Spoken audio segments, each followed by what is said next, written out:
I do want to go international right now as we approach the 11 o'clock hour on the East Coast and 8 o'clock hour on the West Coast. You are taking a live look over the Israel-Lebanon border as the ceasefire between Israel and Hezbollah does remain in effect. However, I do want to pop up this post coming in on X from the Israel War Room a bit earlier on this morning as they said Hezbollah violated the Lebanon ceasefire by smuggling weapons from Syria into Lebanon, prompting IDF airstrikes on military infrastructure near border crossings.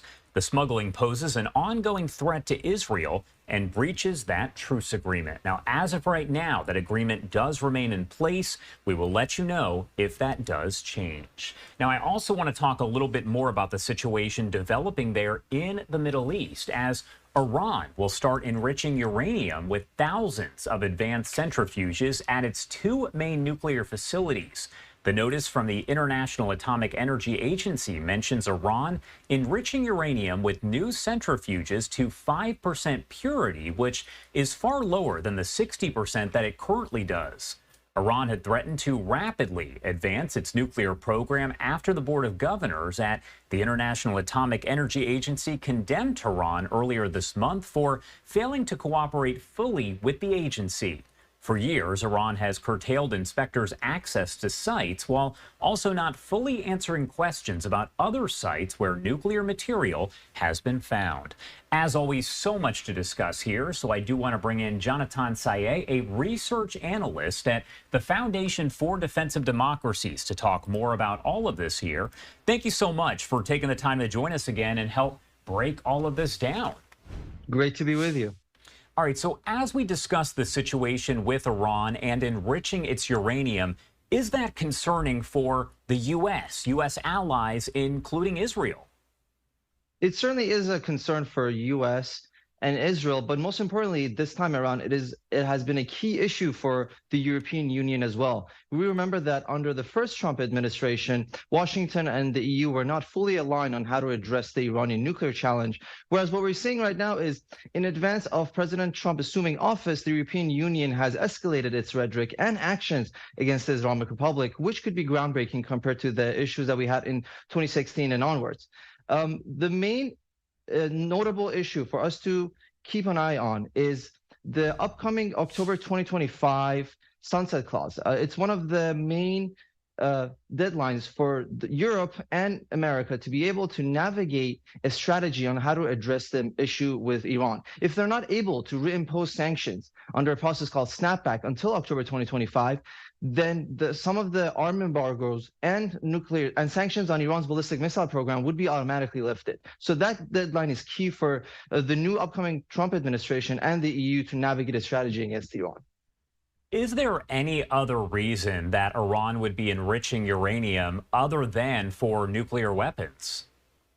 Their lack of transparency, coupled with the fact that there are numerous undeclared sites that day to day gets exposed either by Israel or the IAEA, coupled with the Islamic Republic's tendency, I know this time around it's only around 5%, but they have increased the uranium stockpiles that are over 60% that is uniquely only used for nuclear weapons exclusively.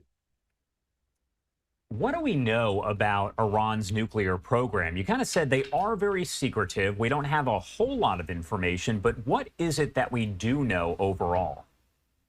The main point that we're aware of is that their nuclear ambitions and programs surged under President Biden.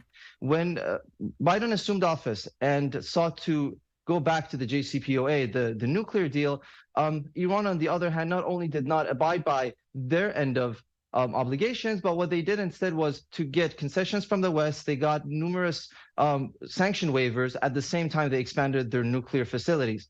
So what we know now is that Iran is a nuclear threshold, and it's capable of producing nuclear weapons, and they do have the 60% enriched uranium, and they're increasing their centrifuges, like you mentioned. So it appears that also they're signaling this time around, before Trump assumes office, that we are not to be messed with, and our nuclear ambitions are serious.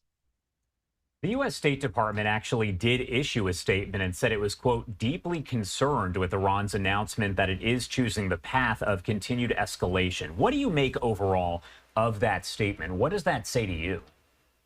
That specific statement likely targets the recent overt operations taken by the Islamic Republic. Two main developments on that front. So first one being the Supreme Leader's Office, the highest authority in the Islamic Republic, recently announced that Iran is willing to reassess its nuclear doctrine, hinting at the fact that we have so far claimed to be peaceful. Of course, that has never been true, but now they're saying even overtly we are seeking to perhaps expand on the on weaponization. That's one angle. The other angle to look at when it comes to what is Iran's strategy towards its nuclear program is the fact that they continue to not only enrich uranium at a very, very, very high level, but also the Iranian parliament proposed different bills to quote unquote expand their nuclear facilities, which they characterize as for defensive purposes, which implies that there is military use intended for them. The election of President-elect Trump, we touched on this a little bit already, but what does it change about maybe the relationship between the U.S. and Iran? Because it almost seems as though Iran maybe fears Trump. They certainly do, and their actions demonstrate that. So Iran continues to seek to assassinate not only President Trump, but many of his former and current cabinet members. And that threat is only continuing to escalate, as we saw with the DOJ reporting. I think throughout the campaign trail itself, within two weeks, I think Iranians sought to assassinate Trump more than once even.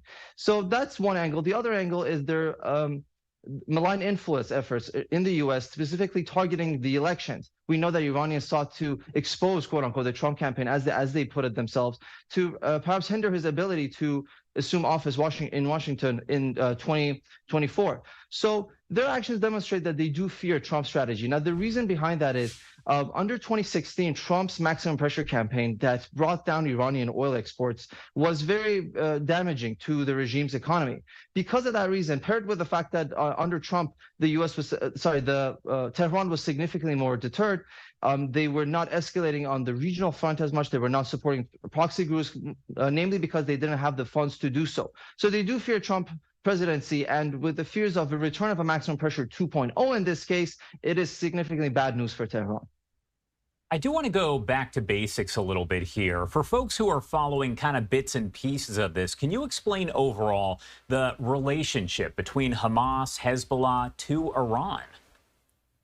The nuclear threat continues to be the main issue posed by Tehran, but the Islamic Republic's deploys multiple malign strategies, one of them being their support for terrorist group. Tehran continues to be the #1 state sponsor of terrorism. That goes beyond just the Shia-Sunni split in the Middle East. They support Hamas. They've supported the Taliban in the past, the Hezbollah, and any really militant Islamist faction in the region has one way or another ties to the Islamic Republic. This is to say, not only is their, military endeavors limited to the Middle East, it actually goes beyond that. We know that they armed Hamas in Hamas's network in Europe. We know that they have ties to criminal organizations, both the cartel in the United States, as well as biker gangs in Europe. And they continue to accelerate their efforts in the United States through different malign activities, one of them being, of course, trying to influence the election, and the other one being financing the pro-Palestine demonstrations that were taking place nationwide in America. Janatan, thank you so much for taking the time to join us here and help break it all down. Is there anything else that you want to add for folks out there who are watching? Perhaps what we're all looking out for is before Trump assumes office and before the inauguration, whether Tehran would chooses to deploy a power play strategy, seeking to perhaps position itself from a position of strength as opposed to weakness with the new Trump administration. So things might escalate in the region before Trump's assumed office. We just have to see. All right. Thank you again for taking the time to join us here. We appreciate it as always. Thank you for having me.